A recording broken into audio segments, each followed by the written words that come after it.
광장, 지은이는 최인훈입니다.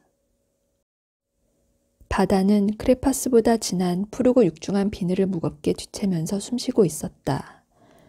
석방포로 이명주는 옆얼굴이 말쑥한 선장을 쳐다보다가 왼쪽 창으로 눈길을 옮겨 바다를 내다보았다.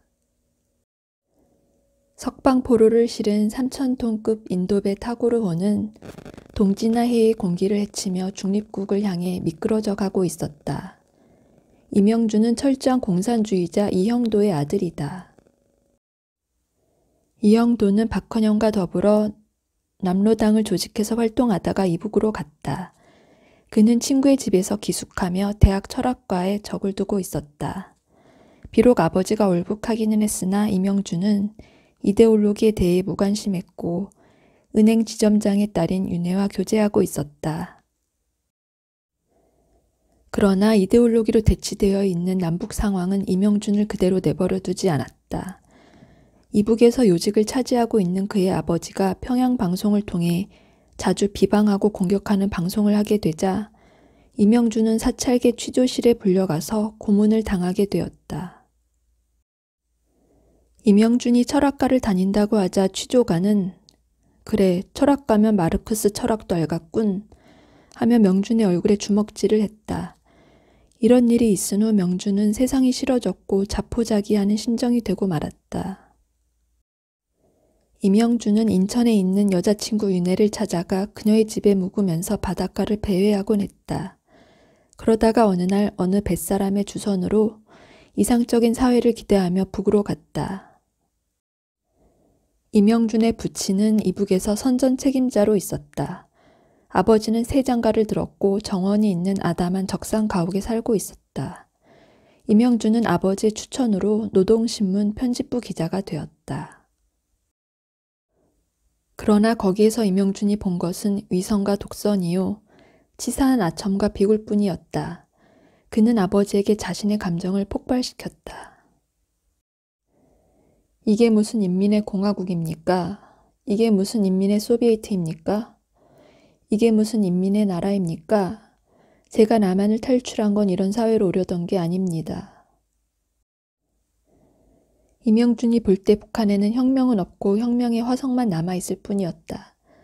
그것은 이데올로기에 의해서 개인의 자유가 구속되고 광장만이 존재할 뿐 인간의 개성적인 삶은 보장되지 않는 곳이었다. 그런 어느 날 이명준은 자원에서 노동 현장으로 나갔다. 그는 거기서 실족하여 부상을 당하게 되고 입원해 있는 동안 국립극장의 1급 무용수인 은혜를 알게 되었다. 병원에서 퇴원하자 명준은 취재 명령을 받고 중국의 집단 농장으로 가지만 거기서 그가 발견한 것은 일종의 타성과 무기력뿐이었다. 명준은 그것을 그대로 기사화했다고 해서 당의 비판을 받게 되었다. 그런 가운데도 명준과 은혜의 사랑은 무르익어갔다. 그러나 그녀는 명준을 보지 못했다. 어느 날 밤 그녀는 명준을 찾아가겠노라 해놓고 끝내 나타나지 않았다. 그리고 이튿날 저녁 신문에서 명준은 은혜 일행이 그날 모스크바로 떠난 사실을 알았다. 마침내 6.25가 터졌다.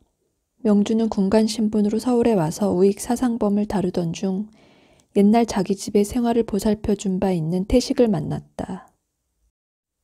태식은 소형 사진기를 가지고 공산군의 군사시설을 찍은 혐의로 체포되어 있었다. 명준은 태식을 면회하러 온 윤혜를 만나게 되었다. 윤혜는 뜻밖에도 태식과 결혼해 있었다. 명준은 윤혜에게 "오늘 밤은 여기서 자고 내일 아침에 돌아가" 하고 명했다. 그 후 명준은 자원에서 낙동강 전선에 나갔다. 이 낙동강 전선에서 그는 뜻밖의 간호병으로 와 있는 은혜를 만나게 되었다. 그들은 동굴에서 미래를 즐겼다. 은혜는 "죽기 전에 열심히 만나요." "네?" 하고 속삭였다. 그날 밤 명준은 2시간 가까이 기다렸으나 은혜는 나타나지 않았다. 낙동강에 물이 아니라 피가 흘렀다는 전투가 그날 있은 것이다. 유인군의 폭격과 폭격에 은혜는 죽었고 명준은 포로가 되었던 것이다. 명준은 북쪽에 밀실이 없었던 것처럼 남쪽에도 삶을 꾸릴 광장이 없다는 사실을 알게 되었다. 포로가 된 명준은 정전이 되자 제3국을 택하였다. 송환 등록이 시작되었을 무렵 그는 갈팡질팡했다. 제3국을 택할 수 있다는 말을 들었을 때 명주는 그것이 바로 자기를 위해 마련된 조항이라고 생각했다. 믿음 없이 예배하는 것이 고통스럽듯이 신념 없이 정치의 광장에 서는 것도 두렵다.